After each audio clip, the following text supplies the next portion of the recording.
तत्सवितुर्वरेण्यं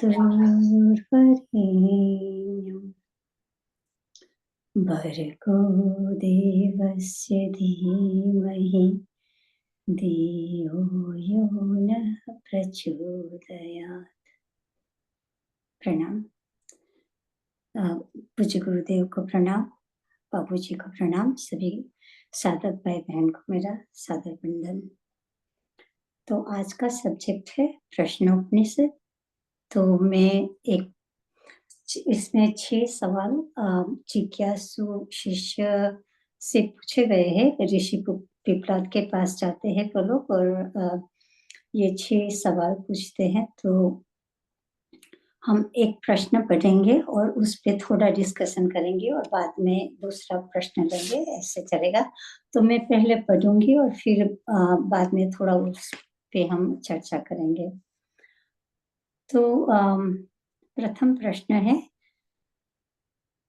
भरद्वाज पुत्र सुकेशा, शिवी पुत्र सत्यकाम, गर्गसूत्र सौर्याणिति, अश्चल पुत्र कौसल्य, विदर्भवासी भार्गव और कात्यायन कबंदी आदि पर ब्रह्म के उपासक और उसके अनुरूप अनुष्ठान में तत्पर 6 ऋषिगण ब्रह्म के प्रति जिज्ञासु भाव से हाथ में सुमिता लेकर महर्षि पिपलाद के निकट गए। उन्हें उन आगंतुक ऋषियों से कहा कि आप ब्रह्मचर्य पूर्वक तपस्यारत रहते हुए 1 वर्ष तक श्रद्धा पूर्वक यहीं रहे।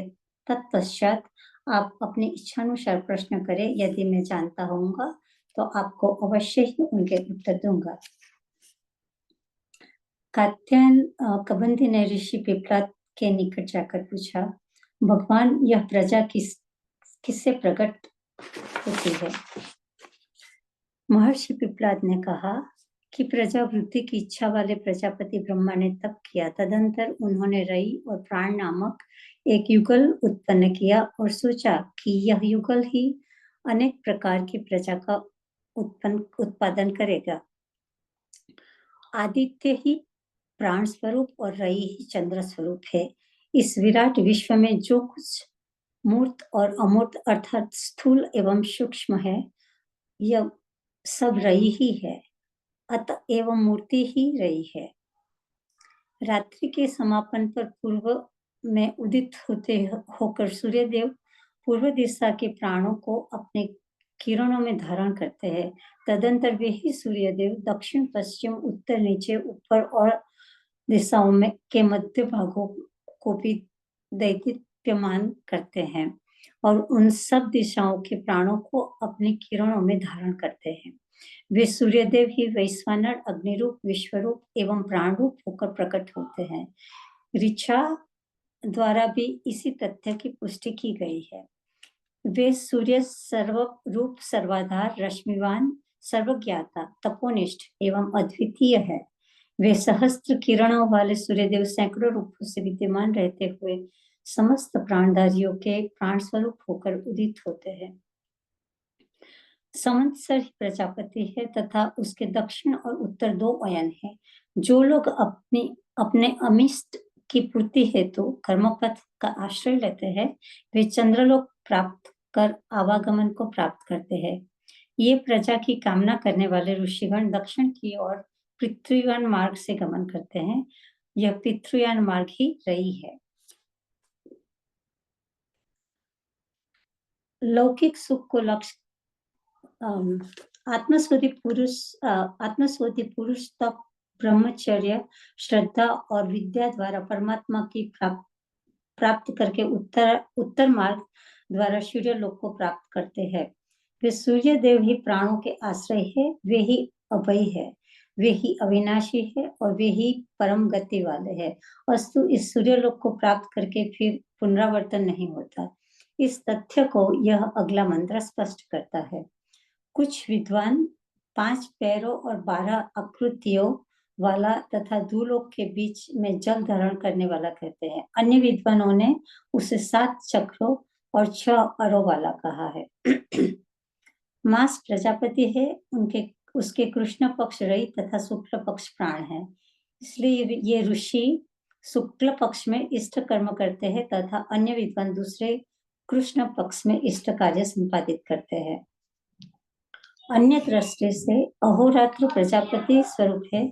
इनमें दिन प्राण और रात्रि रही है। इसलिए दिन के समय स्त्री से विहार करने वाले पुरुष अपने प्राण को क्षीण करते हैं, पर रात्रि में रति हेतु संयोग करने वाले पुरुष उसके कर्म फल से लिप्त नहीं होते, अतः वे ब्रह्मचारी ही माने जाते हैं। अन्न ही प्रजापति है, उसी से वीर्य उत्पन्न होता है और वीर्य से ही समस्त प्राणियों की उत्पत्ति होती है।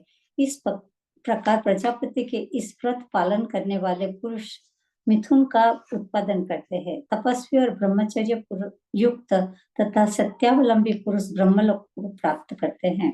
जिन व्यक्तियों में कुटिलता, झूठ और माया नहीं है, विशुद्ध ब्रह्मलोक को प्राप्त करते हैं। यहाँ पहला प्रश्न समाप्त हुआ। तो ये प्रश्नोपनिषद प्रश्न किसको होता है? प्रश्न उनको होता है जो जिज्ञासु होते हैं, जिसको अध्यात्म का थोड़ा बहुत ज्ञान है, मगर उनके मन में कुछ संशय होता है, तो वो गुरु के पास जाते हैं। गुरु वो है जो हमें अज्ञान के अंधेरे से ज्ञान के उजाले में ले जाते हैं। तो गुरु भी जब शिष्य के ये अध्यात्म का ज्ञान बहुत सटल है, तो गुरु जिस शिष्य को ज्ञान देता है, वो शिष्य में भी अपनी डेवलपमेंट साधक की कुछ गुण का विकास होना चाहिए। तो ये साधन चतुष्ट जो हम कहते हैं, वो शिष्य में होना चाहिए, जिसमें हम विवेक, वैराग्य, षट संपत्ति और मुमुक्षुत्व का ये चार लक्षण होने चाहिए। तो ये क्वालिटीज साधक में होनी बहुत जरूरी है। और साधक जब गुरु के पास जाता है, तो उसमें समर्पण की भावना, श्रद्धा और विश्वास होना भी बहुत आवश्यक है। अगर गुरु में श्रद्धा ना हो, अगर ज्ञान में श्रद्धा ना हो, तो चाहे गुरु कितना भी पढ़ाए और शिष्य कितना ही सुने, मगर उसका कुछ फ्रूट्स, कुछ फल नहीं होता। तो श्रद्धा विश्वास होना भी बहुत जरूरी है और समर्पण की भावना भी बहुत जरूरी है। तो अगर शिष्य में ये चार गुण नहीं है, तो वो साधक गुरु के पास में ब्रह्मचर्य और तप करता है और ये गुण का डेवलपमेंट करता है। जब वो शिष्य लायक हो जाता है, तब गुरु उसको ज्ञान देता है। तो उपनिषद का ज्ञान, लाइक आई सेड बिफोर, बहुत सटल है। उपनिषद क्या है? उप मीनिंग नियर, पास बैठ के एब्सोल्यूट ट्रूथ को सुनना। अगर हमारी ये लायकात नहीं है एब्सोल्यूट ट्रूथ सुनने की, तो ये तो फिर पंडित जैसे भैंस के आगे भागवत पड़ेगा, वैसा ही हो जाएगा। तो अपनी खुद की प्योरिटी ऑफ माइंड भी बहुत जरूरी है। तो वो ही डेवलपमेंट करने के लिए शायद हमें गुरु के पास जाते पहले ये साधना करनी पड़ती है। तो ये 6 शिष्य तो ब्रह्मनिष्ठ थे। तो ऋषि ने इसीलिए भी कहा होगा कि क्योंकि जब गुरु और शिष्य का ट्यूनिंग हो जाता है, यानी कि एक वेवलेंथ पर दोनों होते हैं, तो ज्ञान का एक कटोरे से दूसरे कटोरे में डालना बहुत इजी हो जाता है। तो गुरु जैसे शिष्य का मन पढ़ लेता है और शिष्य भी गुरु के पास उतनी ही तत्परता से सुन के ज्ञान पा लेता है। तो एक एग्जांपल देती हूँ कि एक राजा ने 2 पेंटर को बुलाया। दोनों बहुत बड़े पेंटर थे और कंपटीशन किया कि देखिए आप दोनों में किसका चित्र अच्छा है। तो एक कमरे में दोनों को बंद कर दिया, बीच में पर्दा डाल दिया।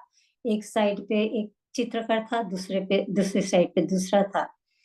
तो एक दिन दोनों ने बहुत काम किया, तो जब पर्दा खुला शाम को तो एक चित्रकार ने इतना अच्छा पेंटिंग किया था, अब सब बोले वाह वाह कितना अच्छा है। और दूसरी साइड पे देखा तो वो चित्रकार सारी दीवार को बस चकचकाता रहा, घिसता रहा।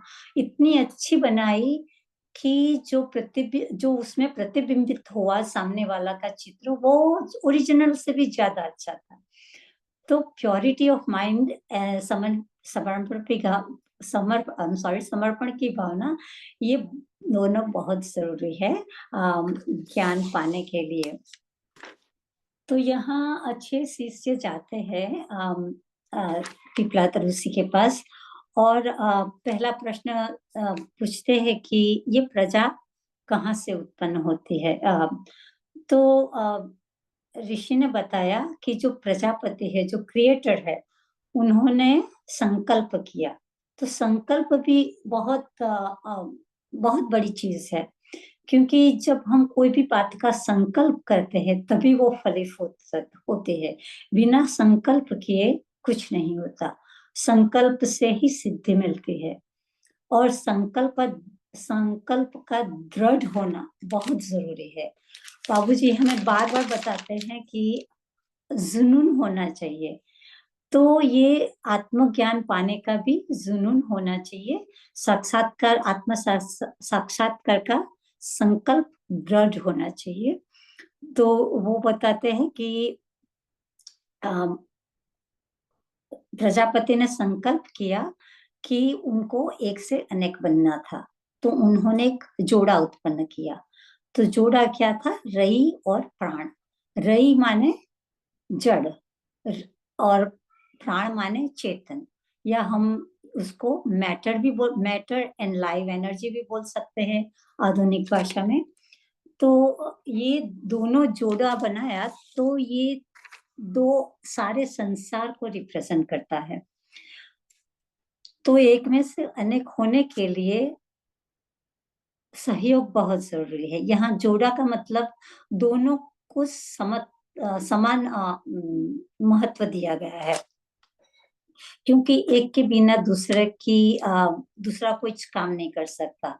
चेतना अकेले भी कुछ नहीं कर सकती, और मैटर अकेला भी कुछ नहीं कर सकता।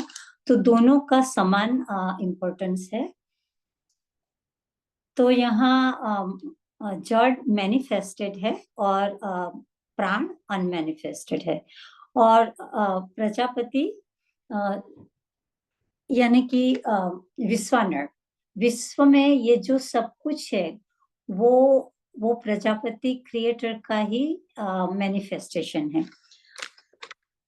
तो यहाँ अनेक उदाहरण दिए गए हैं हमको कि क्या है, कौन सी चीज से ये सब बताया गया है। उसमें पहला बताया है कि अन्न और अग्नि। अन्न भोग्य है, अग्नि भोक्ता है। यहाँ भी अ, एक एक जोड़ा बना दिया है। फिर रात दिन का एग्जाम्पल दिया है। तो रात को यहाँ कृष्ण पक्ष, शुक्ल पक्ष का, उत्तरायण दक्षिणायन का, तो हम बार बार एक एक को देखेंगे। मगर हमें ये याद रखना जरूरी है कि दो होते हुए भी हमें ये याद रखना है कि दो मैनिफेस्ट हुए हैं एक से। सो सब सब यहाँ जो भी है एक ही है। तो पहला है कि जो उत्तरायण में जो गति करते हैं, वो ब्रह्मलोक को या सूर्यलोक में जाते हैं। वो लोग ब्रह्मनिष्ठ होते हैं, ब्रह्मचर्य और सत्य का पालन करते हैं, और सूर्यलोक में जाके फिर वापस नहीं आते, यानी कि ब्रह्मलोक में ही रहते हैं। और जो दक्षिणायन से जाते हैं, दक्षिण मार्ग से जाते हैं, वो लोग चंद्र लोक में जाते हैं। चंद्र का मतलब सुख भी होता है। तो जो लोग सुख की कामना करते हैं, अभी वर्ल्डली कामना में जिसका स्टिल माइंड सेचुरेटेड है, तो वो लोग दक्षिणायन मार्ग से जाते हैं, और थोड़े समय सुख स्वर्ग का लेके चंद्रलोक से फिर मनुष्य लोक में वापस आते हैं। तो ऐसे दक्षिणायन या उत्तरायण का बताया गया है। फिर शुक्ल पक्ष और कृष्ण पक्ष का बताया है, तो उसमें शुक्ल पक्ष में कि इष्ट कर्म के लिए अच्छा होता है क्योंकि प्रकाश की गति बढ़ती है, और कृष्ण कृष्ण पक्ष में हम कोई भी कार्य कर सकते हैं। डे नाइट, डे को प्राण बताया है, रात्रि को रई बताया है। तो दिन यहाँ दोनों दोनों लाइक रात के बाद दिन आते हैं, दिन के बाद रात आता ही आता है। तो फिर एग्जाम्पल फूड का दिया है कि जो हम अन्न खाते हैं उससे ही प्रजा उत्पन्न होती है, क्योंकि अन्न से ही वीर्य बनता है और एग बनता है, और उससे ही प्रजा उत्पन्न होती है। तो जो लोग ब्रह्मचर्य का पालन करते हैं और सत्य बोलते हैं और जिसको आध्यात्म में रुचि है, वो लोग ब्रह्मलोक में जाते हैं। और जो लोग फिर भी ब्रह्मचर्य का पालन करके तप करके तपोनिष्ठ प्रजा की उत्पत्ति के लिए संयोग करते हैं, वो भी ब्रह्मलोक में जाते हैं। मगर वो लोग प्रजा की उत्पत्ति के लिए सहायक होते हैं। और जो संसार की माया में अभी भी मस्त है, वो लोग बर्थ डेथ साइकिल चलाते रहते हैं। तो यहाँ हम पहले प्रश्न को विराम देते हैं। अब हम दूसरे सवाल में जाते हैं। तो अगर मैं फिर से पढ़ूंगी द्वितीय प्रश्न। इसके पश्चात विदर्भ देशीय भार्गव ने महर्षि पिपलाद से पूछा, हे भगवान, प्रजा धारण करने वाले देवताओं की संख्या कितनी है? उनमें से कौन देवता इसे प्रकाशित करते हैं तथा उनमें से वरिष्ठ कौन है? महर्षि पिपलाद ने कहा कि निश्चित रूप से आकाश, अग्नि, जल, पृथ्वी तथा मन, वाणी, नेत्र, श्रोत आदि ये सब भी देव ही है। ये समस्त देवगण प्रकट होकर कहते हैं कि हमने ही इस शरीर को धारण किया है, अस्तु हम ही इसके आश्रयदाता है। इन सभी देवताओं में सर्वश्रेष्ठ प्राण ने कहा कि आप मोह का परित्याग करें। मैं ही अपने 5 विभागों में इस शरीर को आश्रय प्रदान करके धारण करता हूँ। प्राण की इस बात पर देवताओं को विश्वास नहीं हुआ। तब प्राण ने अभिमान पूर्वक ऊपर उठने और बाहर निकलने लगने के साथ ही वाक, नेत्र, मन और श्रोतादि भी शरीर से बाहर निकलने लगे। जब वह रुक गया तो उपर्युक्त सभी इंद्रियां भी उठ ठहर गई। जैसे मधुमक्खियां में रानी मक्खी के छत्ते से ऊपर निकलती है, सभी मक्खियां उनके साथ ही बहिर्गमन करने लगती है और उसके बैठ रहने पर बैठ रहते हैं। इसी प्रकार प्राण की वरिष्ठता सिद्ध हो जाने पर वाक आदि सभी देवों ने प्राण की अभ्यर्थना की। वह प्राण ही अग्नि होकर तपता है। यही सूर्य, इंद्र, मेघ, वायु, पृथ्वी एवं रई है। सत, असत और अमृत भी यह प्राण ही है। जिस प्रकार रथ चक्र की नाभि में अरे लगे रहते हैं, उसी प्रकार प्राण में ऋग्वेद की ऋचाएं, यजुर्वेद और सामवेद के मंत्र, ब्राह्मण, क्षत्रिय और यज्ञ सभी सन्निहित है। तो यहाँ दूसरे प्रश्न में जो केनोपनिषद में भी प्राण की श्रेष्ठता का प्रमाण दिया गया है। जो श्रेष्ठ होता है सब लोग उनको ही फॉलो करते हैं, ऐसी यहाँ ऋषि ने कहने की कोशिश की है। और मैं अपनी भाषा में थोड़ा प्रयत्न करूंगी। तो हमारे शरीर में हम जानते हैं कि 24 देवता है। तो 5 तत्व है, जो आकाश, वायु, अग्नि, जल और पृथ्वी। 5 तन्मात्रा है, शब्द, स्पर्श, रूप, रस, गंध। 5 ज्ञानेन्द्रिया है, ears, skin, eyes, tongue and nose. 5 कर्मेंद्रिया है, वाक, हाथ, पग, उपस्थ और गुदा। और 4 अंतःकरण, मन, बुद्धि, चित्त एंड अहंकार। तो ये 24 तत्व सभी कहने लगे कि हम लोग श्रेष्ठ है। तब प्राण ने कहा कि ये शरीर को जिंदा रखने के लिए मेरी आवश्यकता है, मैं ही ये शरीर को जिंदा रखता हूँ। मैं अपने जो मेन प्राण है वो 5 भाग में बट जाता है। वो 5 प्राण कौन से हैं?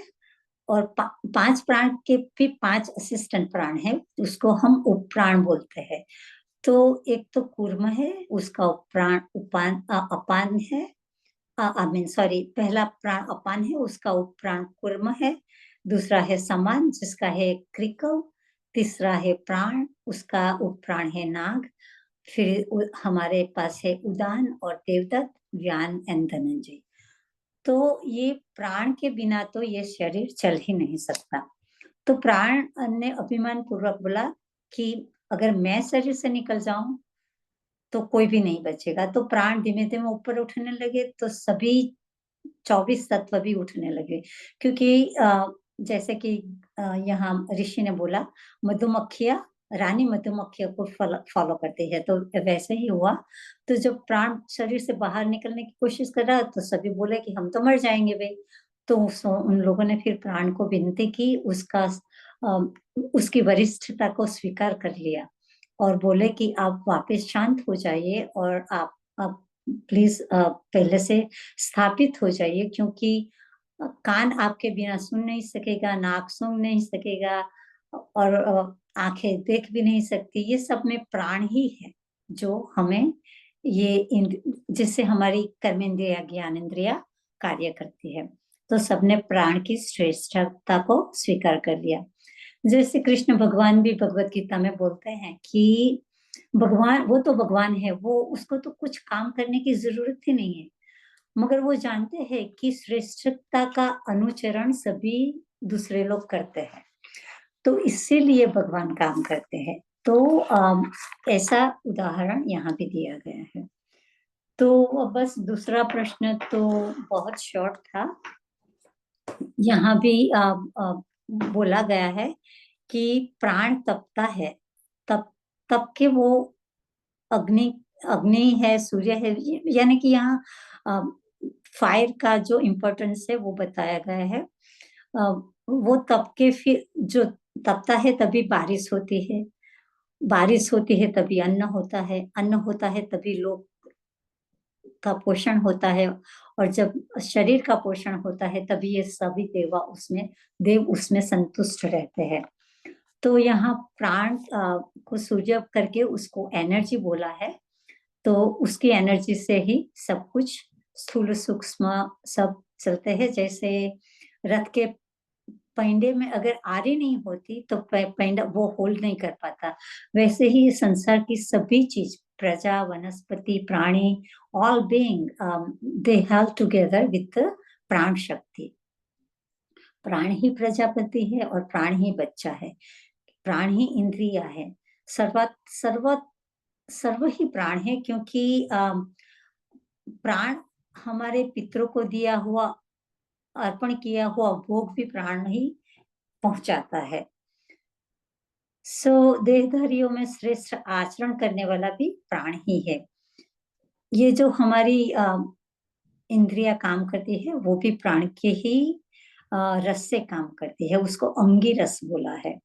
प्राण ही परमेश्वर है और प्राण ही स्थिति और लय है। तो यहाँ जो वेदों की रुचा रुचा और मंत्र और ब्राह्मण क्षत्रिय यज्ञ, ये सब प्राण है। इसलिए यहाँ प्राण को क्रिएटर, सस्टेनर और डिस्ट्रॉयर, लय, स्थिति और संहार, तीनों में प्राण ही की इम्पोर्टेंस, तीनों लोक में प्राण की ही इम्पोर्टेंस बताई गई है।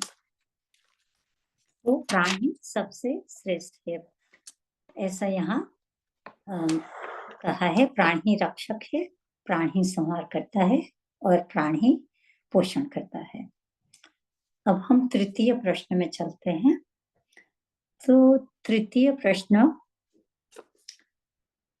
यहाँ बताया गया है। इसके एक्सक्यूज मी, सॉरी,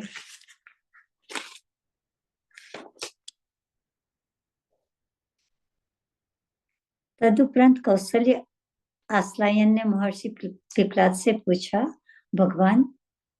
इस प्राण की उत्पत्ति कहाँ से होती है? यह इस शरीर में किस प्रकार प्रविष्ट होता है? यह किस प्रकार शरीर से बाहर निकलता है और किस प्रकार बाहरी और भीतरी शरीर को धारण करता है? महर्षि पिपलाद ने उनसे कहा कि आप बहुत जटिल प्रश्न पूछते हैं, किंतु आप ब्रह्मनिष्ठ है, इसलिए मैं आपके प्रश्नों के उत्तर देता हूँ।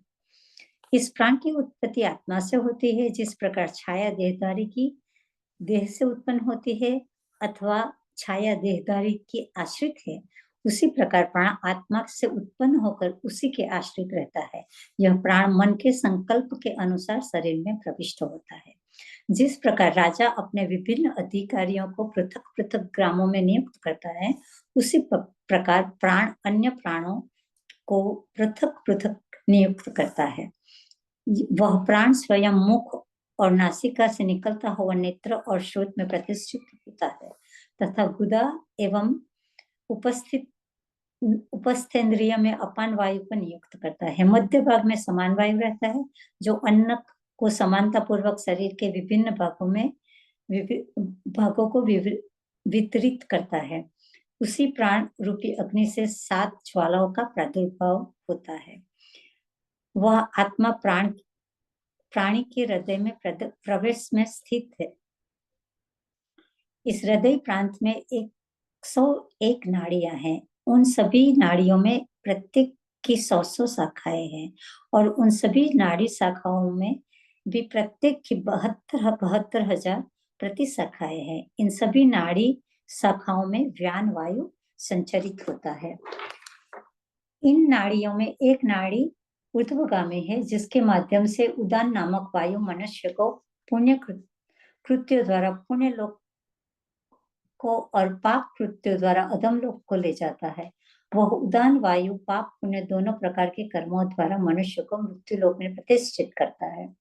आदित्य निश्चय रूप से ही बाहरी प्राण है। वह चाक्षुष प्राण को अनुग्रहित करता हुआ उदित होता है। पृथ्वी का देवता प्राणी के अपान वायु को आकर्षित करता है।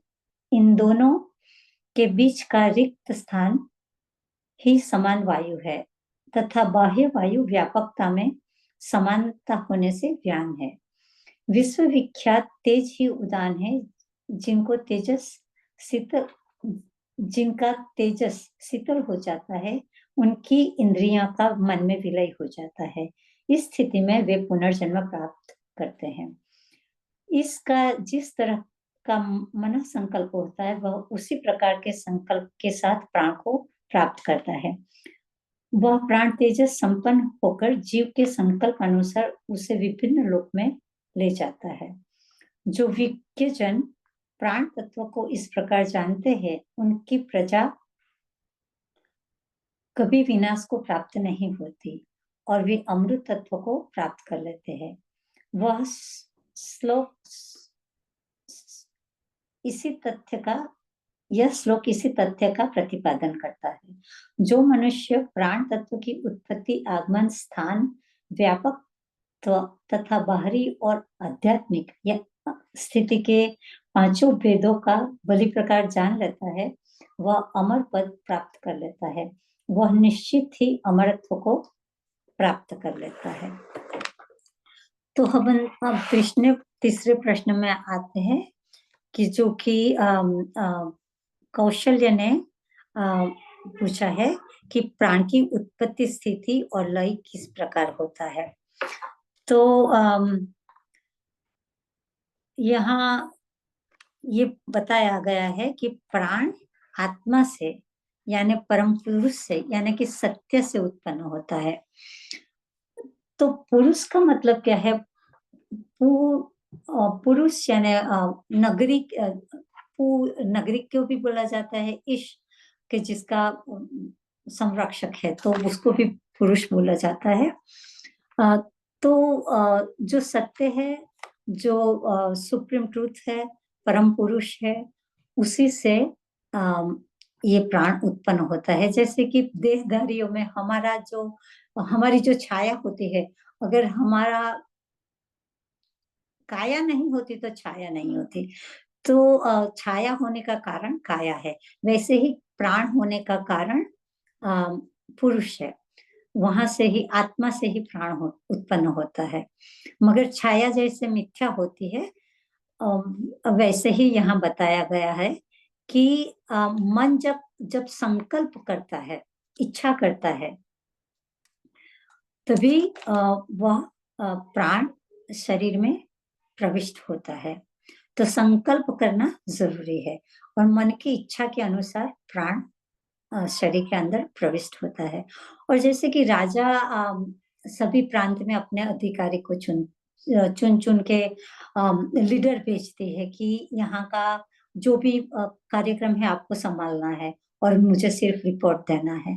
वैसे ही मुख्य प्राण है वो 5 प्राण में उसका बंटवारा कर देते हैं कि कहाँ किसको क्या संभालना है।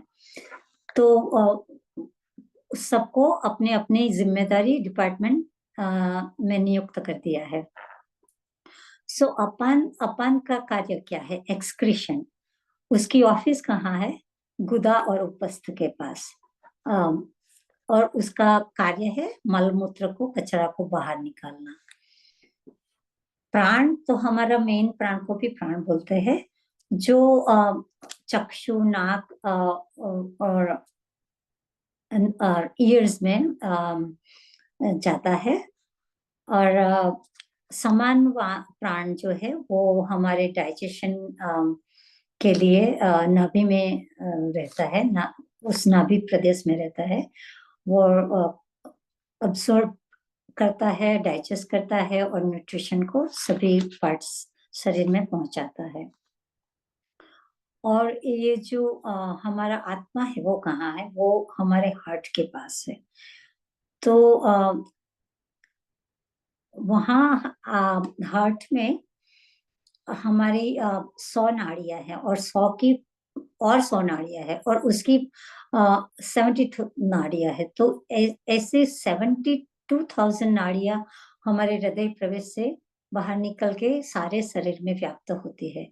और ये नाड़ियों में जो प्राण गतिमान होता है वो है व्यान, और वो व्यान सारे शरीर में व्याप्त होता है। इसीलिए उसको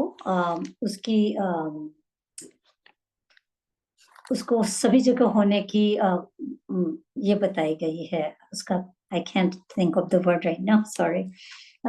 मगर वो सभी प्रदेश में व्याप्त होता है।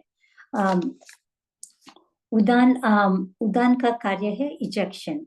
सो वो जब मृत्यु के समय भी वो प्राण को शरीर से बाहर निकलता है। वैसे जिंदा जब होते होते डेकार वगैरह खाना भी वो ही प्राण से होता है। तो ये उसका स्थान भी सुषुम्ना नाड़ी में है, क्योंकि सुषुम्ना नाड़ी ऊर्ध्वगामी है। तो ये सब हमने बताया कि ये किसको कहाँ वो शरीर में रहता है। अब ये जो 5 प्राण है वो हमारे शरीर में है, उसका बाहर के प्राण से, यानी कि हमारे वैष्ठि प्राण का समष्टि प्राण से क्या संबंध है वो भी हमें जानना जरूरी है। तो ये जो व्यान है उसको विंड से तुलना की है, क्योंकि व्यान की व्यापकता और विंड की व्यापकता को एक सा समझा है। और सर्कुलेशन जैसे करता है विंड, वैसे व्यान भी बॉडी में सर्कुलेशन करता है। प्राण की जो मुख्य प्राण है, जो हमारे आंख, कान, नाक में जाता है, जो हमें हमारा ज्ञानेंद्रिय, कर्मेंद्रिय वगैरह चलाता है, तो वो मुख्य प्राण है। तो वो प्राण को कल्पना सूर्य के साथ उसकी कंपैरिजन की है, क्योंकि अगर सूर्य नहीं होता तो हम लोग भी जिंदा नहीं रहते। सूर्य जैसे हमें जिंदा किरणें देकर, एनर्जी देकर जिंदा रखती है, वैसे ये प्राण भी हमारी सभी इंद्रियों को जिंदा रखता है। तो उसकी कल्पना वो सन से की है।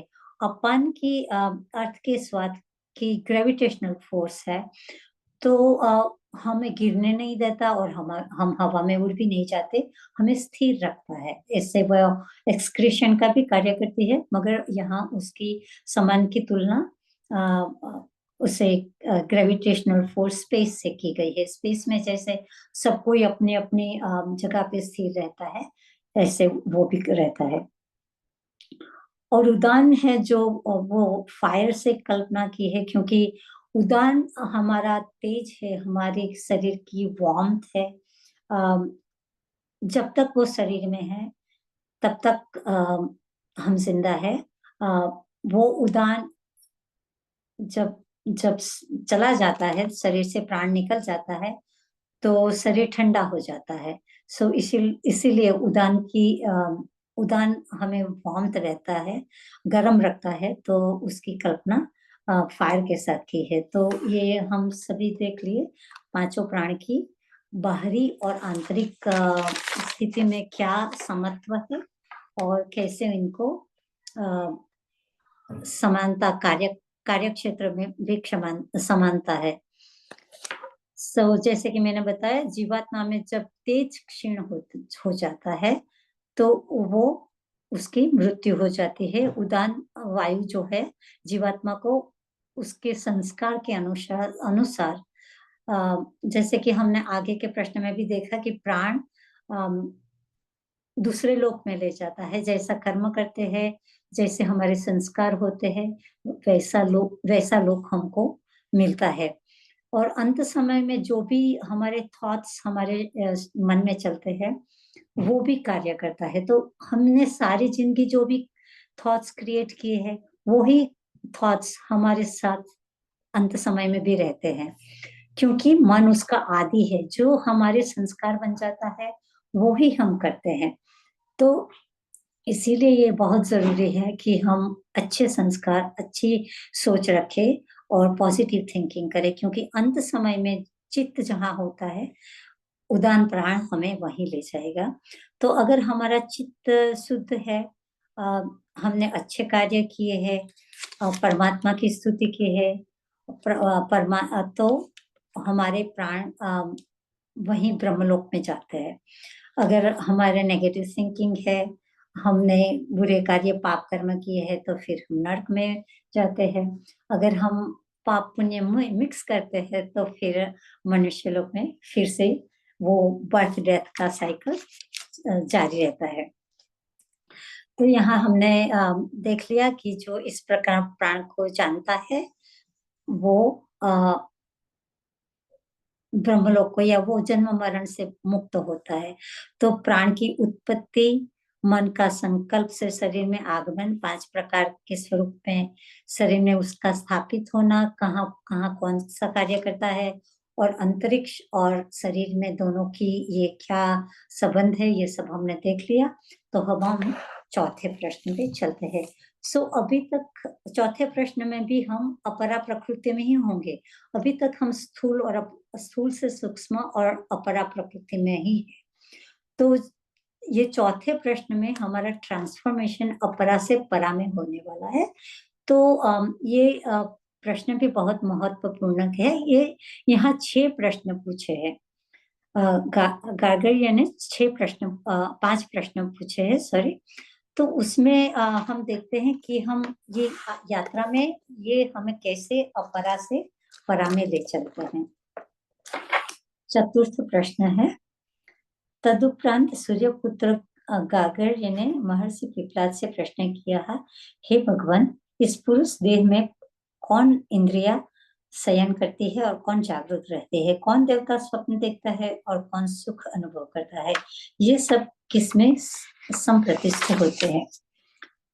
महर्षि पिपलाद ने बोला, हे भाग्य, हे गार्ग्य, सॉरी, जिस प्रकार सूर्य की रश्मियों उसके अस्त होने पर सिमट कर उसी के तेजोमंडल में एकीभूत हो जाते हैं और सूर्योदय होने पर पुनः सर्वत्र फैल जाते हैं, उसी प्रकार समस्त इंद्रियां परम देव मन में अभिभूत हो जाते हैं।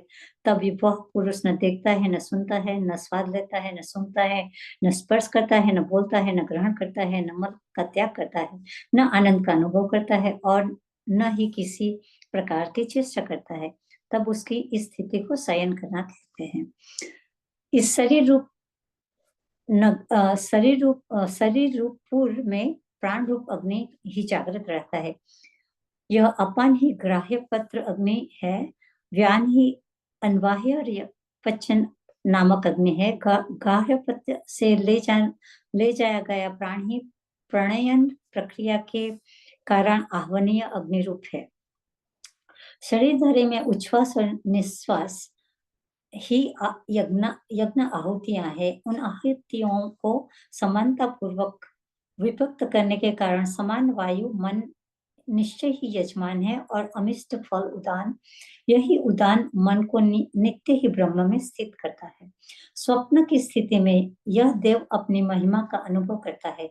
जागृत अवस्था में इसने जो देखा था उसी को पुनः देखता है, जो सुना था उसी को सुनता है। विभिन्न दिशाओं में अनुभव किए हुए को पुनः पुनः अनुभव करता है। यह देखे अनदेखे, सुने अनसुने, अनुभूत अनअनुभूत, सत और असत समस्त पदार्थों को देखता है और स्वयं भी सर्वरूप बनकर देखता है। जब वह जीवात्मा तेजस से संपन्न होता है तब यह स्वप्न नहीं देखता। उस समय शरीर में यह आनंद अनुभव करता है। हे सौम्य, जिस प्रकार पक्षी अपने निवास स्थान वृक्ष पर जाकर बैठ जाते हैं, उसी प्रकार ये समस्त तत्व परम आत्मा में प्रतिष्ठित हो जाते हैं। पृथ्वी एवं उसकी तन्मात्रा, जल एवं उसकी तन्मात्रा, आकाश एवं उसकी तन्मात्रा, वायु और उसकी तन्मात्रा, तेज और उसकी तन्मात्रा, नेत्र और देखने योग्य, कान और सुनने योग्य, ग्रहण और सूंघने योग्य, रसना और स्वाद ग्रहण करने योग्य, त्वचा और स्पर्श करने योग्य, हाथ और ग्रहण करने योग्य पदार्थ, वाक शक्ति और व्यक्त विषय, उपस्थ और उससे संबंधित विषय, गुदा और विसर्जन योग्य, पैर और गंतव्य स्थल, मन और मननीय विषय, बुद्धि और जानने योग्य विषय, अहंकार और उसका विषय, चित्त और चिंतनीय विषय, तेजस और प्रकाशित करने योग्य पदार्थ, प्राण एवं उसके आश्रित रहने वाले पदार्थ परम आत्मा में विलीन हो जाता है। यही दृष्टा, स्पृष्टा, स्पर्श करने वाला, श्रोता, घ्राता, रसयिता, मंथा, कर्ता और बोधा विज्ञात्मक पुरुष है, जो परम अविनाशी ब्रह्म में स्थित हो जाता है। हे सौम्य, जो पुरुष इस छाया रहित, शरीर रहित, अलोहित, शुभ्र अक्षर परमात्मा को भली भांति जानता है, वह सर्वज्ञ और सर्वरूप होकर उसी को प्राप्त हो जाता है। ऐसा इस श्लोक में भी वर्णित है। हे सौम्य, जिस अविनाशी पर ब्रह्म में समस्त देवगण, समस्त प्राण, समस्त भूत भली प्रकार प्रतिष्ठित होते हैं, उसे जानने वाला सर्वज्ञाता भी उसी में प्रविष्ट हो जाता है। तो यहाँ आपने देखा कि हमें ऋषि परब्रह्म की यात्रा में ले चलते हैं। तो पहला क्वेश्चन है कि ये कौन है पुरुष है जो कौन सी इंद्रिया सोती है। तो जब हम सोते हैं तो हमारी जो कर्मेंद्रिया है, ज्ञानेंद्रिया है, ये सो जाती है, क्योंकि सारी इंद्रिया मन में विलीन हो जाती है। क्योंकि जैसे कि उदाहरण के लिए बताती हूँ कि जो हम सारा दिन कार्य करता है, शरीर थक जाता है, तो शरीर अपने घर पे जाना पसंद करता है, क्योंकि वहां वो आराम करता है, तो वो घर आता है। ये तो शरीर की बात हुई। जो हमारी सेंसेस है, इंद्रियां है, वो भी सारा दिन कार्य करती है, तो वो जो थक जाते हैं, तो वो हमें जब सोते हैं तो वो भी रेस्ट मोड में चली जाती है, और कहाँ जाती है, वो मन में जाती है। तो मन स्वप्न अवस्था में जागता रहता है। तो मन ये जो जागता है, वो स्वप्न देखता है, अपने साथ खेलता है। जो उसने सुना है, देखा है, सारा दिन किया है, पास्ट और प्रेजेंट सभी को वो देख करता है, मन देखता है और स्वप्न देखता है। फिर अपने को एंटरटेन करता है, माने कि तो कितनी देर एंटरटेन करे। एक मूवी देखी, दो मूवी देखी, कितनी मूवी देखे, हम भी एंटरटेन से थक जाते हैं, मन थक जाता है। तो मन फिर उसका जो स्वप्न देखने का जो छिद्र होता है, वो बंद हो जाता है। तो वो कहाँ रेस्ट करता है? प्राण में। क्योंकि स्वप्न के समय कौन जागता रहता है? प्राण। प्राण क्यों जागता है? क्योंकि जैसे ये नगरी जो हमारे शरीर को नगरी बताया है, तो ये हमारी नगरी है। जैसे कि सिटी में लोग सो जाते हैं रात को, मगर convenience store, hospitals stays open for the emergencies, right? वैसे ही हमारे प्राण जागते रहते हैं, क्योंकि हमारी पाचन क्रिया और जो श्वसन क्रिया, जो क्रिया ऑटोनॉमस नर्वस सिस्टम में है, वो सभी क्रिया तो करनी है, रक्त को बहना ही है। तो ये सब क्रिया करने के लिए प्राण जागता रहता है। तो हमने देखा कि स्वप्न में थक कर जब मन सो जाता है, तो कहाँ जाता है? प्राण में जाके सो जाता है। तब क्या होता है? हम डीप स्लीप में चले जाते हैं, क्योंकि हम स्वप्न नहीं देखते। तो डीप स्लीप को क्या बोला है? सुसुप्ति अवस्था। तो सुसुप्ति अवस्था में हमारी कर्मेंद्रिय, ज्ञानेंद्रिय, मन, बुद्धि, तन्मात्रा सब सो जाते हैं। सिर्फ प्राण जागता है, मगर बहुत सटल है, राइट? वो सिर्फ गार्ड है।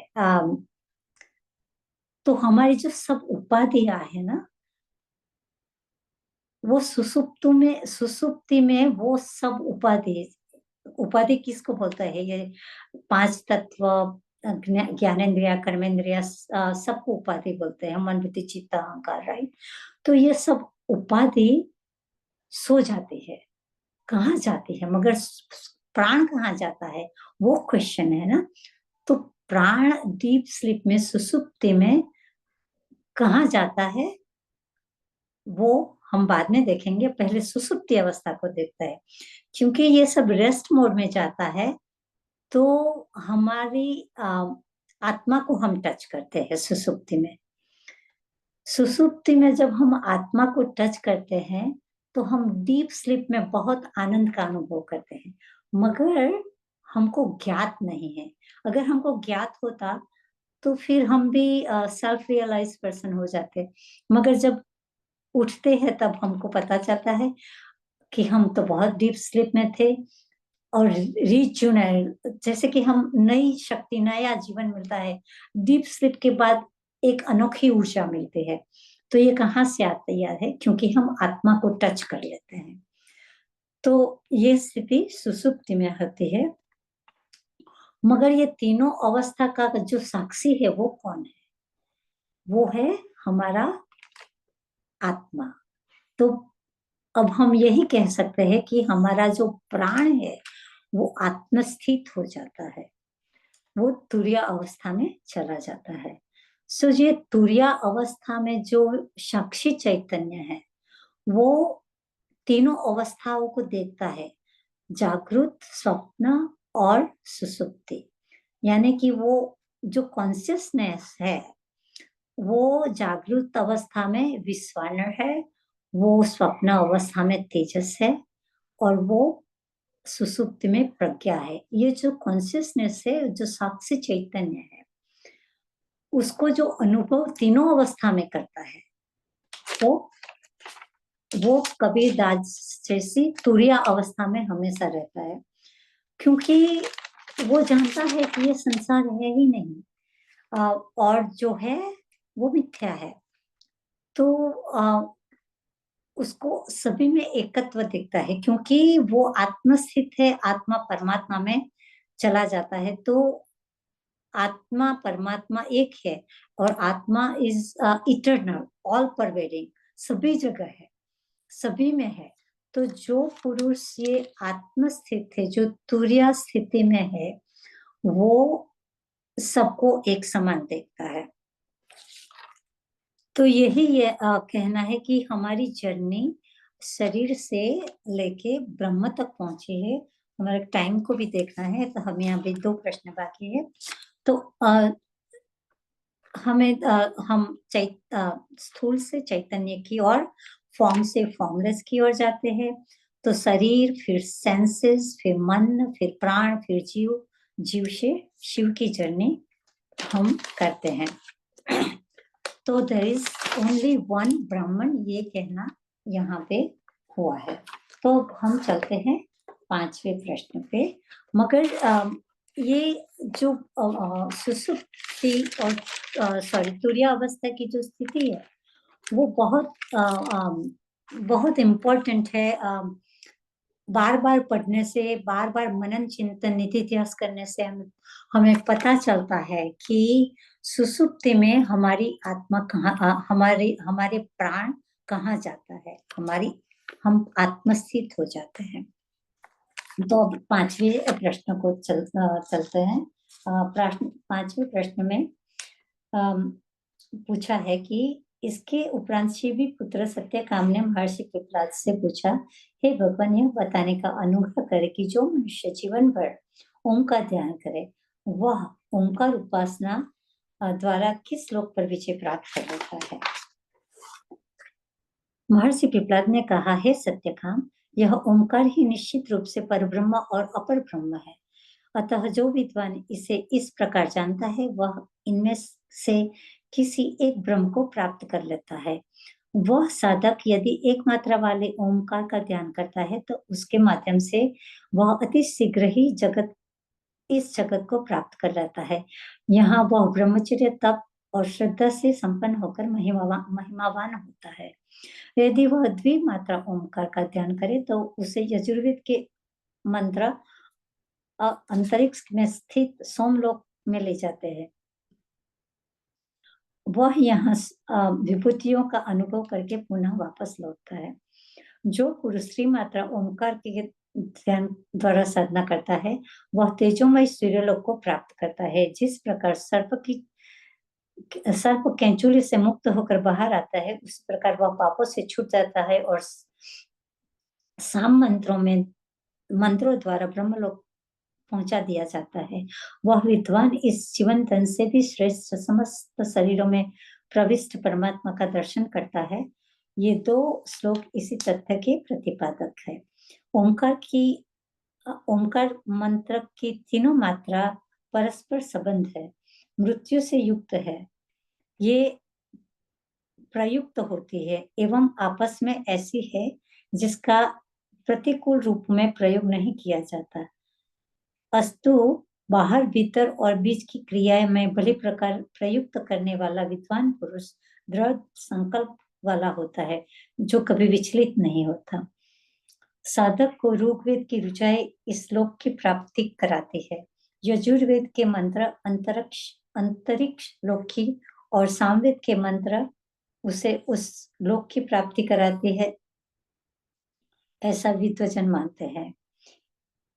उस ओंकार मंत्र का आश्रय लेकर ही विद्वान उस परम ब्रह्म लोक को प्राप्त करता है जो शांतिपूर्ण, अजर, अमर, भयरहित एवं सर्वोत्कृष्ट है।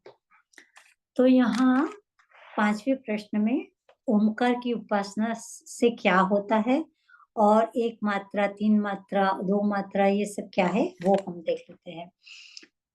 तो ओम वो ब्रह्म का सबसे समीपवर्ती रूप है। ये हम सब जानते हैं कि ओम जो वाइब्रेशन है उसी से ये संसार पैदा हुआ है। ये साउंड एनर्जी है जिससे ये यूनिवर्स पैदा हुआ है।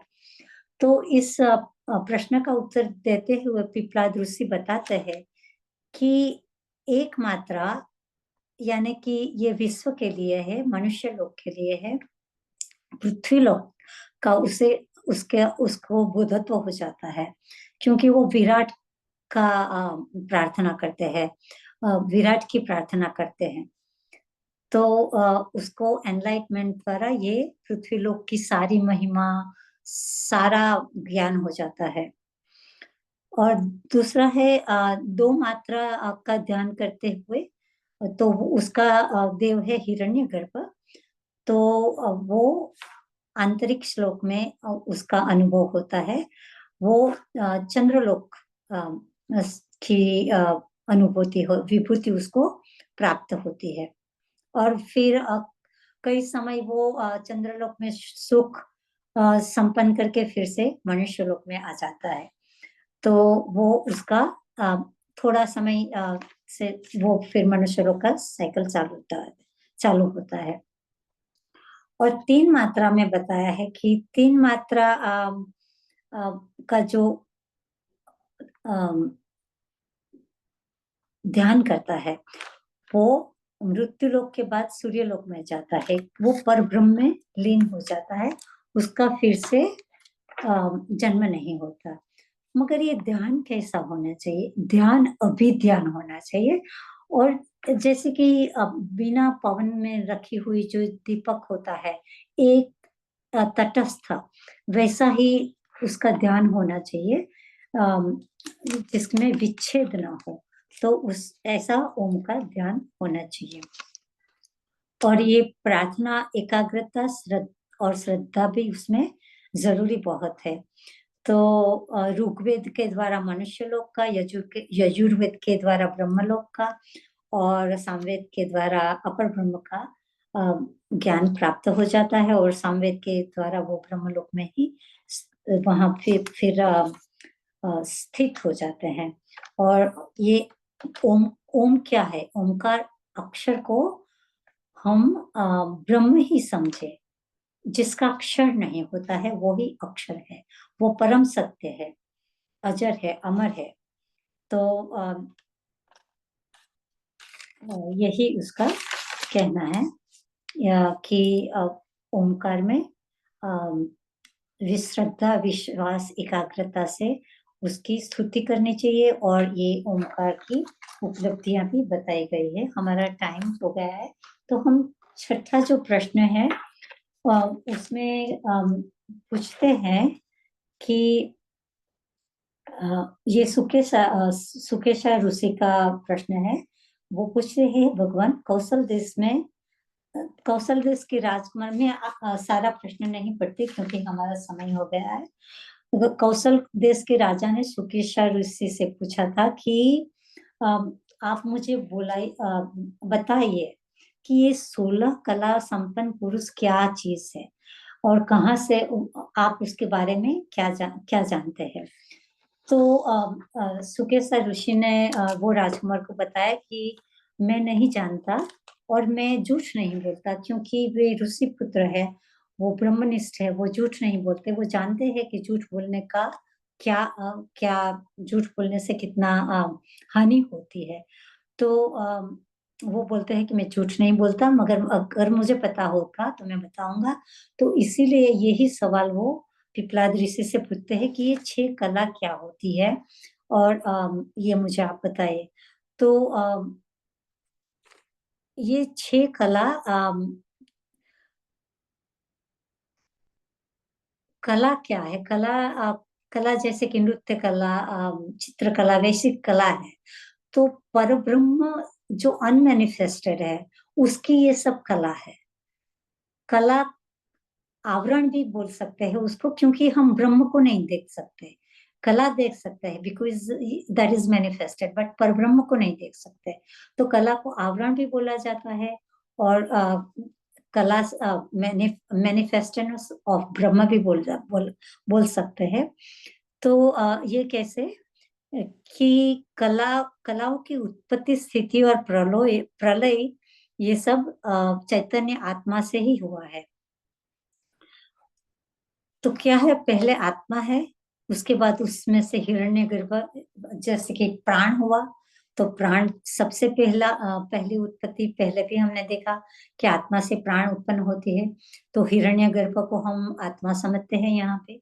उससे प्राण निका, प्राण से श्रद्धा, सो श्रद्धा समस्त प्राणी, विश्व के सभी प्राणी को जुड़े रखती है। श्रद्धा होना बहुत जरूरी है।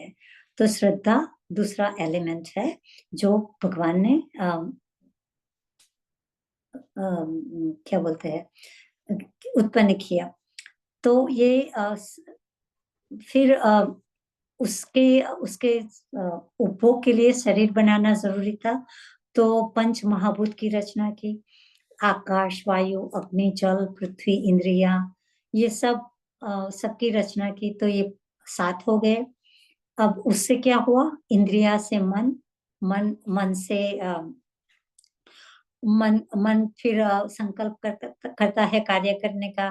तो इंद्रिया भी चाहिए। तो मन से फिर अन्न, अन्न उत्पन्न हुआ, अन्न से फिर वीर्य, वीर्य से तप, तप से मंत्र, मंत्र से कर्म, कर्म से लोक, लोक से नाम। तो ये 16 कलाएं इसी तरह बताई गई है। मगर लाइक श्री ऋषि ने बताया है कि ये जो 16 कलाएं हैं वो सब परमात्मा का मैनिफेस्टेशन है। जैसे कि एक आरी है, वो पहले कोई सभी क्या बोलते हैं उसको, पकड़े रखती है। वैसे ही परमात्मा इज अ सेंटर, वो ये कला उससे मैनिफेस्ट हुई है। तो यहाँ भी परमात्मा का एकत्व बताया गया है। कलाएं सिर्फ मैनिफेस्टेशन है।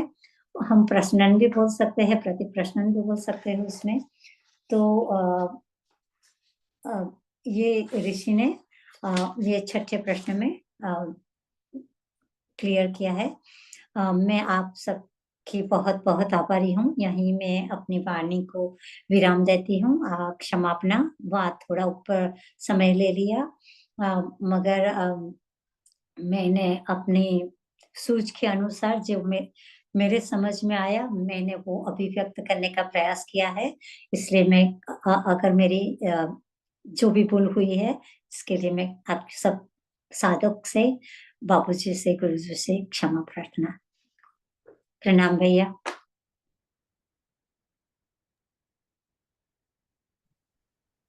प्रणाम दीदी, बहुत बहुत आभार आपको। आपने इसकी जो है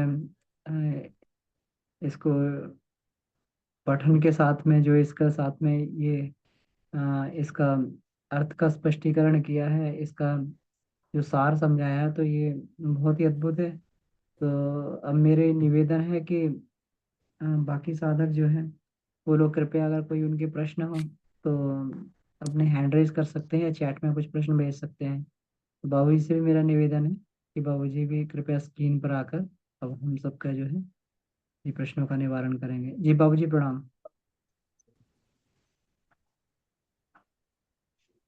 प्रणाम बाबूजी।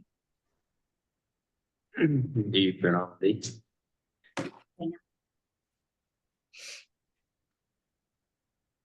बहुत सुंदर अपने समय के सापेक्ष में किया है। 1 घंटे में 6 प्रश्नों पर प्रकाश डाली, तो ये भी अच्छी शिक्षण शैली है।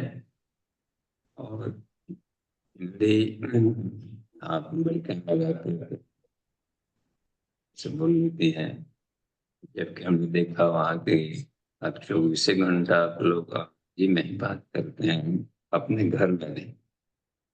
तो इस अपने उपनिषद के प्रति आपकी जिज्ञासा हम सबको प्रेरणा देती है कि हम कहीं भी रहें धरती पर, अपने भारतीय संस्कृति के जो मूलभूत जो उससे टेक्स्ट बुक हैं उसको हम स्वाध्याय करें। विवेकानंद ने कहा था कि सभी भारतीयों को उपनिषद अवश्य अध्ययन करनी चाहिए, और सुबह का टाइम है ब्रह्म मुहूर्त, वो उपनिषदों के अध्ययन के लिए। तो धन्यवाद आपको बार बार। और अमन जी, हम चाहेंगे कि प्रश्नोत्तरी से और खुलासा होगा, कोई प्रश्न हो तो। जी बिंदु दीदी, आपका हैंड रेज है, अपने आप अनम्यूट कर लीजिए। हाँ बाबूजी प्रणाम। ये 16 जी कला प्रणाम। स्पष्ट नहीं हुआ। और दूसरा, क्या उदान प्राण मतलब मरने के बाद भी वो कार्य करता है क्या, या मैं थोड़ा सा स्पष्ट नहीं हो पाया। देखिए दीदी, एक तो मरने के बाद भी काम करता है क्या, तो मृत्यु किसी चीज की नहीं होती। मरना शब्द ही पहले समझना पड़ेगा। पदार्थ की भी मृत्यु नहीं होती, ऊर्जा से बना है और ऊर्जा का नाश ही नहीं होता है। लगता है कि घी को हमने डाल दिया आग में, घी जल गया, जला नहीं है, भाप बन करके और फैल गया। यहाँ मृत्यु शब्द है, फिर काहे का प्रयोग होता है, वो दिख रहा था नहीं दिख रहा है, बस इतने भर के लिए। शरीर दिख रहा था तो कह रहे थे कि यह जिंदा है, और शरीर के हर एक परमाणु अलग अलग टहलने लगे, तो हम आंखों से नहीं दिख रहा है तो हम लोग कह देते हैं कि मर गया। तो मृत्यु नहीं होती यहाँ पर। अच्छा, तो अब दो तरह के ऊर्जा बन गई, एक परिवर्तनशील जिसका परिवर्तन हो रहा, एक अपरिवर्तनशील। तो जो अपरिवर्तनशील है उसको कह दिया जाता है पुरुष, और जो परिवर्तनशील ऊर्जा है उसको प्रकृति कह देते हैं। तो इतने भर है। तो इसका मतलब है कि कृष्ण ने भी कहा है, न जायते मृत्यवा कदाचित, आत्मा न मरती है न जन्म लेती है। तो फिर उसके कामनाओं के आधार पर इसमें एक जगह आया होता है, यत् चित्तस्तेन ऐसा प्राणम आयाति। आत्मा का जैसा संकल्प होता है वैसे ही ये उड़ती हुई परमाणुओं के धूल उस पर से जम जाते हैं तो दिखने लगता है कि आदमी हो गया। तो ये मनोकामना ही हमें विभिन्न लोकों में ले जाती है। प्राणस तेजसा स आत्मना यत् संकल्पति प्राणमय आती, जैसा वो संकल्प लेता है लोकम नयति, वैसे लोगों की रचना कर लेता है। तो यह प्रश्न इस तरीके से विचार करेंगे तो गुत्थी सुलझेगी। दूसरा है कि 16 कलाएं क्या है। तो कला कहते हैं फेजेज को, अवस्था को। ये संसार बना तो एक ही बार में टप से आ गया कि उसमें कुछ एक परिवर्तन जैसा हुआ, अवस्था परिवर्तन। ये अवस्था परिवर्तन को कला कहते हैं। जैसे जो भी वस्तुएं हम लोग देख रहे हैं, भाप रहा, तो भाप की भी एक अवस्था है जिसको हम डायमेंशन कहते हैं, एक अवस्था है उसकी। और भाप के बाद में नहीं दिख रहा था, उसी को उसको थोड़ा सा फ्रीजीकरण कर दिया गया, कंडेंसेशन, तो लिक्विड बन गया, अब दिखने लगा भाई। तो जल की एक अलग अवस्था है क्योंकि इसका गुण ही बदल गया। एक ऊपर चल रहा था इधर उधर और एक सीधे नीचे बहने लगा, देख रहे हैं उसका गुण बदल गया। एक गर्म था एक ठंडा हो गया। इसलिए इस ये भी एक कला है, गजब। पता नहीं चल पाता है कि वही है, इसलिए आदमी भ्रम में पड़ जाता है कि ये ब्रह्म कैसे हो सकता है, वो तो निराकार है हर जगह है, और ये दिखने वाला फिर कैसे हो गया। तो वो अपने से निकाल लिया, भाप बना करके इस तरीके से बना दी। तो ये हर आदमी के आत्मा के भीतर में बायोप्लाज्मा होता है, वो निकाल सकता है तरह तरह का।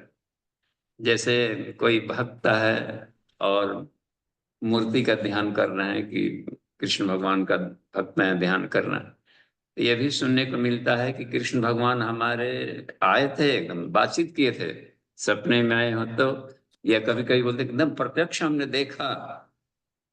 तो यहाँ पर आए हुए थे तो बाकी कृष्ण के भक्त लोग पूरे धरती पर वो भी कहते हैं कि हमने देखा।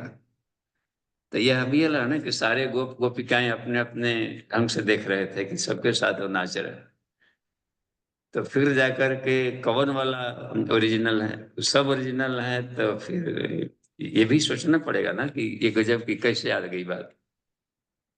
तो ये सब हम लोग जब साइंस पढ़ेंगे और आइंस्टीन का फॉर्मूला पढ़ेंगे कि किसी भी पदार्थ को यदि हम प्रकाश के वेलोसिटी के इनटू स्क्वायर, उसको हम यदि फेंक देते हैं तो वो बदल जाता है, पूरे यूनिवर्स में एक साथ हो जाता है, हर जगह एक वो सत्ता व्याप्त हो जाएगी। और भक्त अपने कल्पना के आधार पर देखेगा तो अपना ही संकल्प शक्ति भाव बनकर निकल करके वो सामने आ जाती है। भूत को देखा तो भूत बढ़ रहा था, कार रहा था, भूत कहाँ से आ गया, उसका ही बड़ी से उत्पन्न हुआ। इसको कहा जाता है मनसा भूत पटक पर। और तो ये आदमी अपने ढंग का निकाल सकता है। शिव जी का भक्त है, शिव जी की तस्वीर निकाल सकता है भीतर से, और वो कर सकता है कि जितने भक्त उतने भगवान हैं, उनको कह दिया उनकी कल्पना के आधार पर विनय। तो ये उसमें दिया गया है। तब 16 कलाओं को देखिए कैसे बना। तो पहले ईश्वर को ईश्वर कहे या परब्रह्म कहे, हम लोग तो अलग अलग समझेंगे तो ढेर माथापच्ची करना पड़ेगा कि ब्रह्म अलग है, परमात्मा अलग है, ईश्वर अलग है। एक ही मान लीजिए बस, भगवान जी कहिए बा ईश्वर कहते हैं परमात्मा का। उनको विचार आया कि हम एक से अनेक बने। तो पहले क्या उत्पन्न किया, अब वही वही है, अकेले ही अकेले सब हमेशा हैं, और नहीं दिख रहे हैं तो कुछ तो निकालना पड़ेगा अपने ही भीतर से। अब पेड़ दिख रहा है तो पेड़ कहाँ से आ गया, तो बीज बीज नहीं निकाला है, बीज में ही सारा प्रेरण गंटल सारा उसी में था। छिलका गलाया, निकल गया। पुरुष सूक्त में आता है अवधनन पुरुषम पसंद, यानी उसने ही अपने आप का ही वध किया, अपने आप को ही फूल को गला करके निकाला। इसका मतलब होता है कि अपने भीतर से वो कुछ भी क्रिएशन कर सकता है संकल्प के आधार पर। तो पहला तत्व निकाला प्राण, इसी को ज्ञानयुक्त ऊर्जा कहा जाता है प्राण को, या इसको हिरण्यगर्भ कह सकते हैं, या इसको ऋतंभरा प्रज्ञा कहें, विवेक ख्याति कहें, प्रधान प्रकृति कहें, अन्य अन्य विद्वानों ने अलग ढंग से नाम लिया है। तो प्राण उत्पन्न किया, तो फिर जाकर के एक जगह मिलता है वेद में, प्राण क्या है? प्राण वही प्रकृति, ठीक वही प्राण कहता है। अब ज्ञान की सबसे शुद्धतम अवस्था है, यानी ईश्वर ने अपनी बुद्धि से काम लिया, ईश्वर की बुद्धि रूप शक्ति को ही प्राण कह दिया जाता है, प्रकृति। तो वो वाली बात बन जाती। तो इसलिए सबसे पहले प्राण निकाला, उसी को प्रज्ञा कह दिया। प्राणात श्रद्धा, प्रज्ञा से श्रद्धा को उत्पन्न किया, क्योंकि संसार में विभिन्न तत्व रहेंगे, उसको मिलाना है, जोड़ना। एक इधर भाग रहा है, उधर भाग रहा है, तो उसको फेविकोल की जरूरत पड़ी, फेविक्विक, उसी को श्रद्धा कहते हैं। देखिए, प्रेम से दो टूटे हुए व्यक्ति का हृदय जुड़ता है। दुश्मन जब मिल जाकर दोस्त बनता है तो न जाने कितना बड़ा कमाल करता है। तो वो एक ये बात बनती है कि समेतीकरण करने के लिए तो श्रद्धा बनाया, श्रद्धा से पांचों तत्व निकाल रहा है। सबसे पहले श्रद्धा को भी नहीं देख रहा, आकाश है, और उसमें से भी एक और निकाल दिया आकाश, जो कि प्रत्यक्ष पंच तत्व वाला आकाश है। इस आकाश के में परमाणुओं के उसके चिंतन की गति हुई, तो गति के परमाणु को हवा कह दिया जाता है। हवा के परमाणु, उसको लेप्टॉन कहा है वैज्ञानिकों ने। और उसमें यदि घर्षण हुआ तो अग्नि पैदा हुआ। तो देखिए, वो आवश्यकता के अनुसार उसमें से उत्पन्न होते जा रहा है।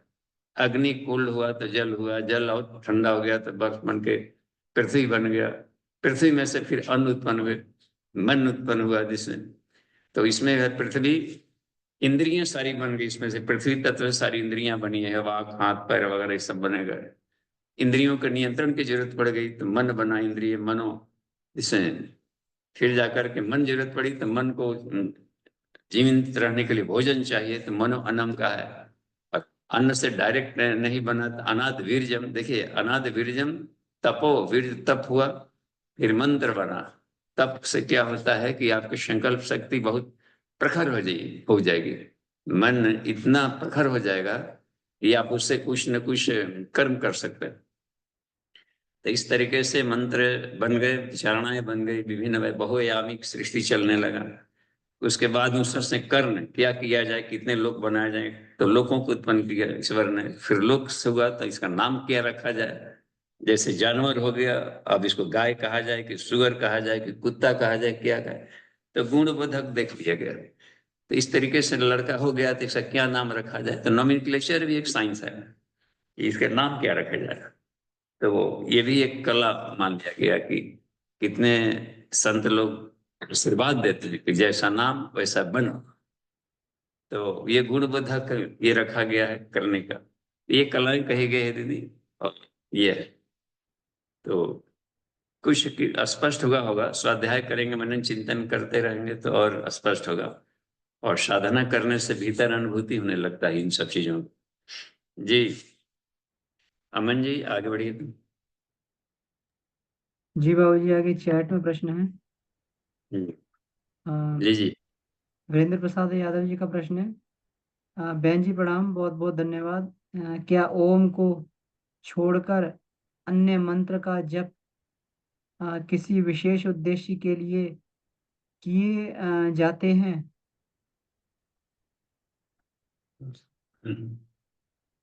चलिए उनको भी सामने सामने लाइए, स्क्रीन पर हम दोनों रहेंगे, भारती जी को भी रखें। जी जी जी। तो देखिए, जी बाबूजी, आप ही इसका तो निराकरण करिए, क्योंकि मेरा तो ये अनुभव है कि जो भी दिमाग में मंत्र आता है, मैं उसी को रिपीटेशन किया करती हूँ। कभी ओम नमो भगवते वासुदेवाय, कभी गायत्री मंत्र, अपने आप अंदर से जो स्फुरित होता है वो ही करती हूँ। सो आप भी इस पे तो प्रकाश डालिए बाबूजी। धन्यवाद जी धन्यवाद आचार्य जी। देखिए इसमें इसमें एक जो बात कही है आपने कि देखिए, पहले तो आचार्य जी आपको बहुत बहुत धन्यवाद दिए हैं पाटिल दी, तो आपका स्नेह हमको मिलता रहे, अच्छे साधक हैं। और बोल रहे हैं कि ओम को छोड़कर अन्य मंत्र का जप किससे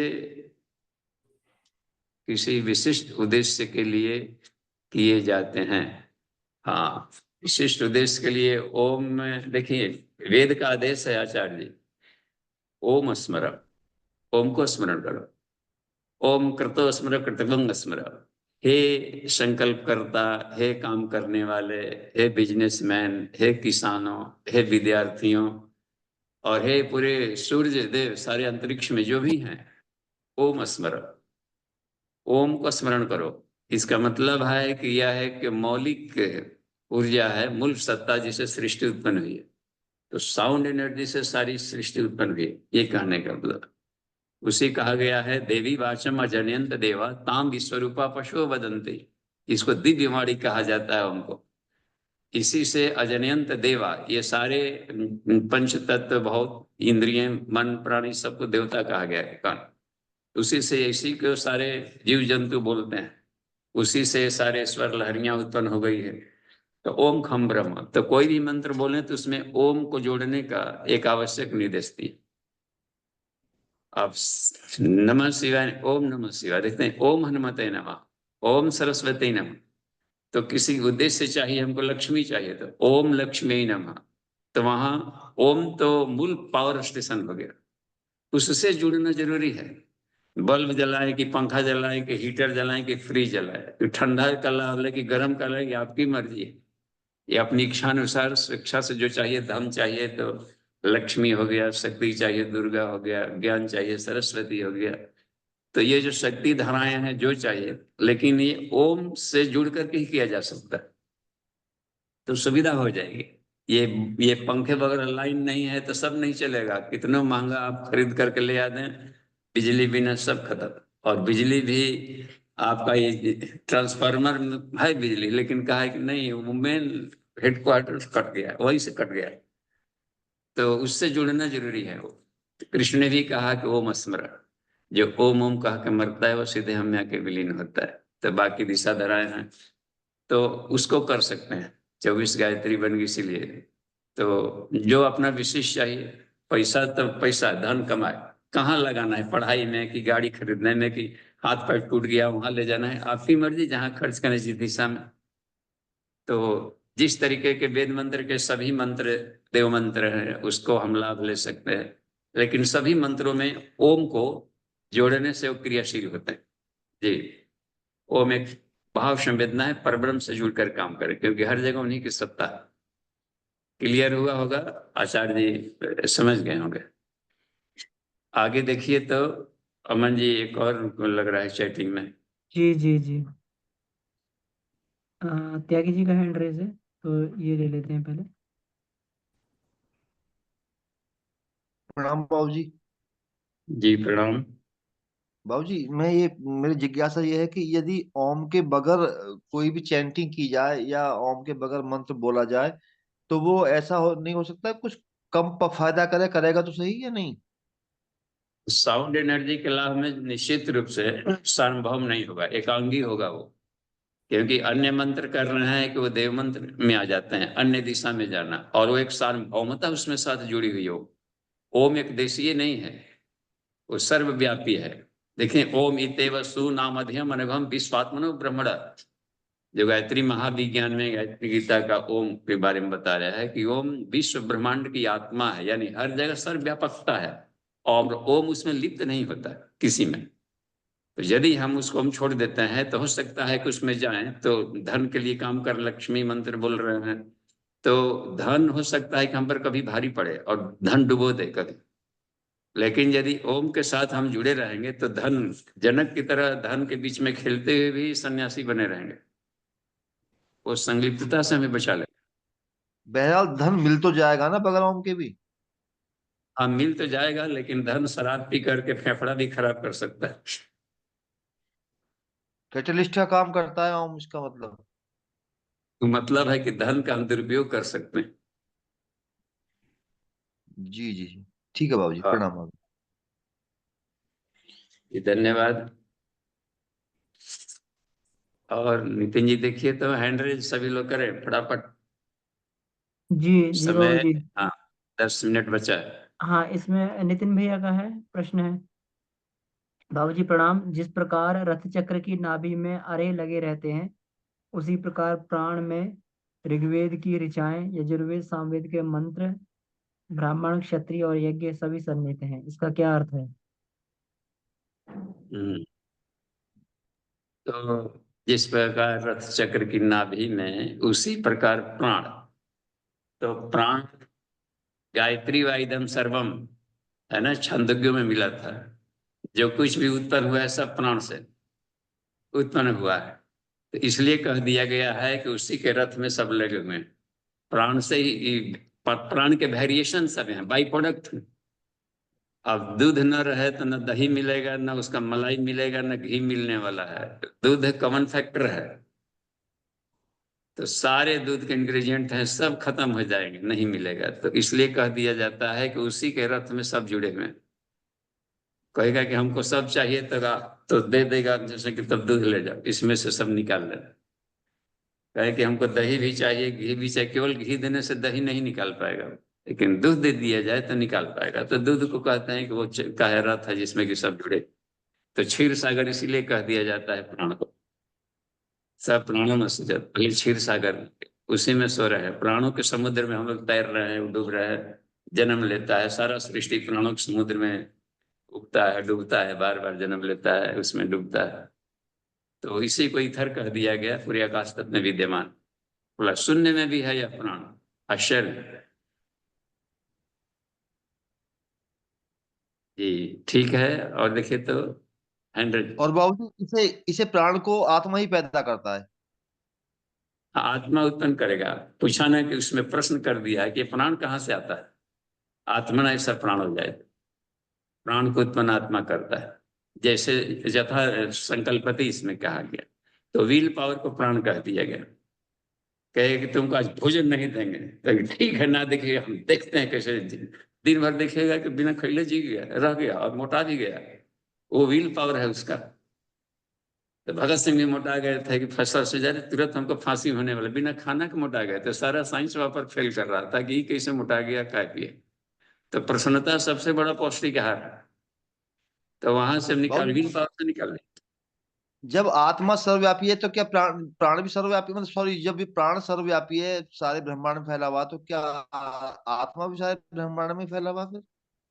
हाँ, आत्मा भी आकाश है। देखिए इस आकाश के ऊपर केवल आकाश ही आकाश है। जब पंच तत्वों हम लोग आकाश जाते हैं, पृथ्वी जल अग्नि वायु आकाश, तो आकाश के भीतर में क्या है? आकाश के भीतर में मन है। मन भी एक आकाश है, हर जगह घुला हुआ है। मन के भीतर में कौन, एक और आकाश है, उसको बुद्धि कहते हैं। रिफाइंड आकाश है सब। बुद्धि के भीतर में क्या है? प्राण नामक एक आकाश है। उसके भीतर में क्या है? आत्मा नामक एक आकाश है, और उसके भीतर में परमात्मा नामक आकाश है। सिर्फ आकाशीय विद्या है सब ऊपर। जी बाबूजी, जी प्रणाम बाबू। धन्यवाद। आगे बढ़ते हैं। जी देखिए बाबूजी प्रणाम। हाँ, शुरू जी, बाबूजी, प्रणाम। जी बाबूजी, आपने जैसे बताया कि शून्य में भी प्राण है, और जैसे एक तरह जब जो कि केवल कुंभक का जब सिद्ध हो जाता है, तो उस समय जो है हमारे शरीर के रोमकूप और चक्र जो है वो बाहर से प्राण खींच करके अपने अंदर भर पाते हैं। और एक जो है आत्मा से भी जो है प्राणों की जो निरंतर जो है वर्षा होती रहती है। तो ऐसी परिस्थिति कभी आती है कि जो है जब अपने शरीर को जो है बाहर से प्राण न लेना पड़े, और जो आत्मा जो है उसकी वो जो प्राण निकाल रही है, तो उसी प्राण से ही वही उस शरीर को मिल जाए। ऐसी स्थिति कब आती है?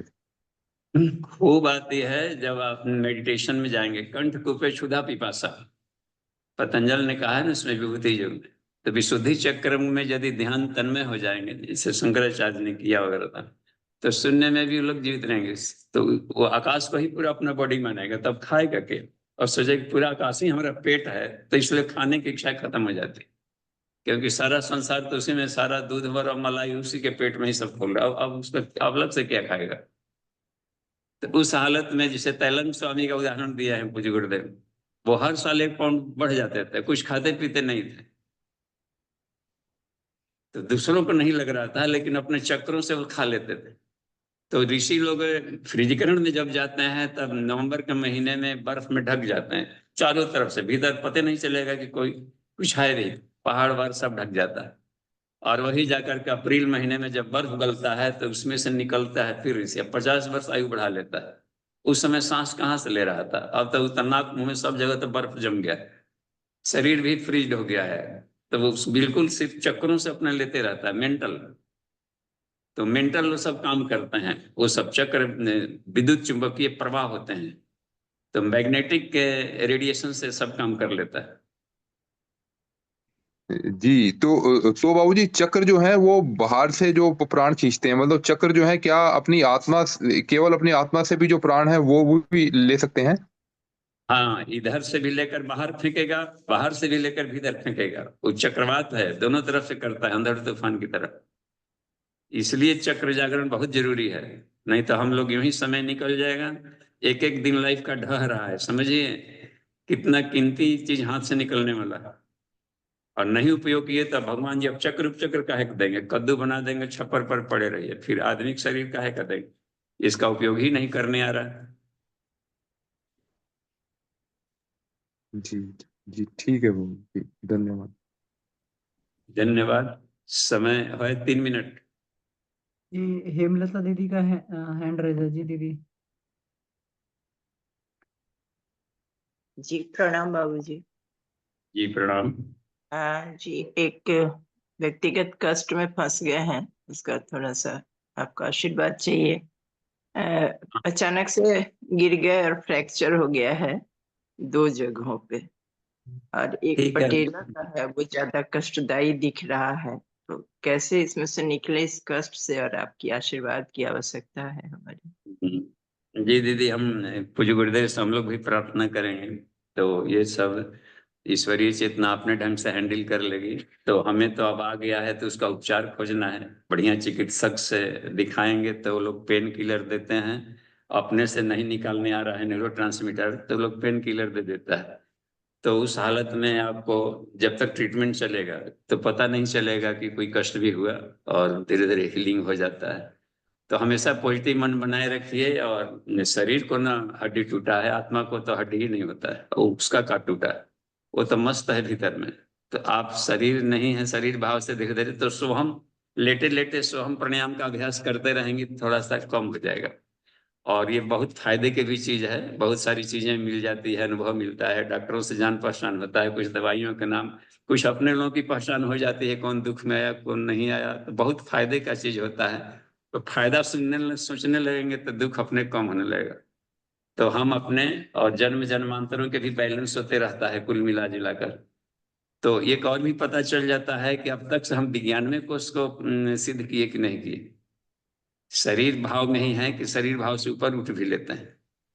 तो ये पॉजिटिव थॉट रहेगा, कोई दिक्कत नहीं है। और एक्सीडेंट दुर्घटनाएं किसी के साथ भी हो सकती है, अभी भी हम बोल रहे हैं ऊपर से कहीं से बिजली आ जाएगी कहीं खत्म हो जाएगा। एक्सीडेंट दुर्घटना पर अपना नियंत्रण नहीं है, वो आ जाती है, वो सब प्रारब्ध होते हैं, सडन अचानक आ गए, तो हंसते हुए उसको झेल लेना बहादुरी है। और हम सब लोग प्रार्थना करेंगे कि जल्दी आप स्वस्थ रिकवरी हो जाए। जी धन्यवाद दीदी, मस्त रहिए। धन्यवाद, प्रणाम बाबू। तो शांति पाठ 1 मिनट है, कोई प्रश्न है तो कहा जाए।